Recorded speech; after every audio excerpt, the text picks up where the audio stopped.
इसे पकड़ लो वरना ये गर्दन काट भी लाएगा। हजरत बरा बिन मालिक ना 12 साल की उम्र है, 12 साल। नबी पाक गली से गुजर रहे थे तो दौड़ के आ गए। हुजूर ने फरमाया बेटे क्या हुआ? आज करने लगे हुजूर कोई हुक्म बताए, मेरा भी दिल करता है अमल करो। तो हुजूर ना छोटे छोटे काम बताते हैं, दुकान से, ये बच्चों को यही बताना होता है ना, दुकान से ले आ, ये कर दे, फलां को बुला ले। लेकिन हुजूर उनकी गैर मौजूदगी में उनका जिक्र बड़ा करते हैं। एक दिन कुछ लोग कहने लगे हुजूर बड़ा जिक्र करते हैं पर वो करता तो छोटे मोटे काम है बच्चा। नबी पाक ने एक दिन इरादा किया कि इनको तजर्बा न कराएं कि वो प्यार कितना करता है। रसूल करीम फरमाने लगे मैं जो कहूंगा करोगे? हुजूर करूंगा। फरमाया जाओ अपने बाप की गर्दन काट के लाओ। किसकी जी? हुजूर ने फरमाया जा अपने अब्बा का सर काट के लाओ। तो वो दौड़े। एक रवायत में है कि मौला अली के गले में तलवार लटक रही थी, यूं खींची और इसने जज्बात से दौड़े कि हुजूर ने फरमाया इसे पकड़ लो वरना ये गर्दन काट भी लाएगा। पकड़ लो इसे वरना ये काट देगा। अल्लाह की कुदरत के थोड़ा वक्त गुजरा तो वो बीमार हो गए।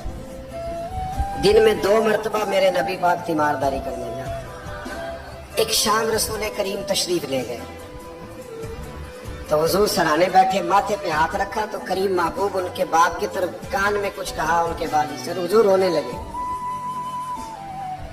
और फिर हुजूर ने दोबारा माथा चूमा, प्यार किया और चले गए।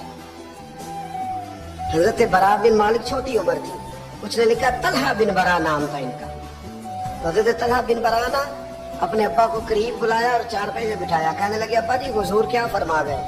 कहा बेटा तेरे वाली बात नहीं। कल बताइए। कहा नबी करीम अलैहिस्सलाम ने फरमाया कि शाम को ना मेरे तला का इंतकाल हो जाएगा और जब इसकी रूह परवाज कर जाए तो मुझे खबर करना, मैं आके जनाजा पढ़ाऊं। ठंड बड़ी थी मदीने में, ठंड बड़ी थी। हजरत तलहा ने ना अपने बाप का हाथ पकड़ा और अपने सीने पर रखा। कहने लगे अब्बा हुजूर तो जो फरमा गए पर मेरी वसीयत याद रखना। नबी पाक के दीन का कानून ये है कि जब कोई इंतकाल कर जाए तो जल्दी दफन करो। इस तरह करना, रात का वक्त होगा जब मेरा इंतकाल होगा तो फौरन गुस्ल दे के ना दफन कर देना। नबी पाक को खबर न करना, न बताना। उम्र देखो और बात देखो। कब हुजूर को क्यों नहीं बताना? हुजूर खुद फरमा के गए हैं। तो कहने लगे रात का वक्त होगा तो जिन गलियों से हुजूर ने गुजर के आना ना वो यहूदियों के मोहल्ले। ऐसा ना हो कि मेरे जनाजे की वजह से कोई यहूदी मेरे नबी को तकलीफ दे दे। मेरे जनाजे की वजह से, जनाजे की वजह। यहाँ कहते हैं हजरत साहब मुझे बड़ा प्यार है आपसे पर मेरे घर जरूर पहुंचे, जैसे मरे या जिए वहां शाम को आपको पहुंचना पड़ेगा। मेरे रसूल करीम अलैहिस्सलाम के गुलामों ने देखो अंदाज़े मोहब्बत क्या बयान फरमाया। कहा नबी पाक को तकलीफ ना हो मेरी वजह से, मेरा जनाजा खुद ही पढ़ के मुझे दफन कर देना। उनका इंतकाल हो गया, रात को दफन कर दिया। सुबह हुजूर तशरीफ लाए। वो महबूब जिन्हें अल्लाह ने गैब के खजानों की कुंजियां अता फरमाई। फरमाया बताया क्यों नहीं? मुझे बताते, न खुद जनाजा पढ़ता, मैं खुद ना कबर मेरी ते मेरे अपीरा जे कर पावे फेरा। कबर दे अंदरों हड्डियां उठ के मुजरा कर सन तेरा। कहा बताया क्यों नहीं, खबर क्यों नहीं की? मैं जनाजा पढ़ता, मैं खुद पहुंचता। तो बाबू पढ़े अर्ज करने लगे हुजूर मेरा तो पुत्र था, मेरे लिए इससे बड़ी सादत क्या होती कि आप जनाजा पढ़ाते। पर उसने वसीयत कर दी कि हुजूर को बताना नहीं, तकलीफ होगी।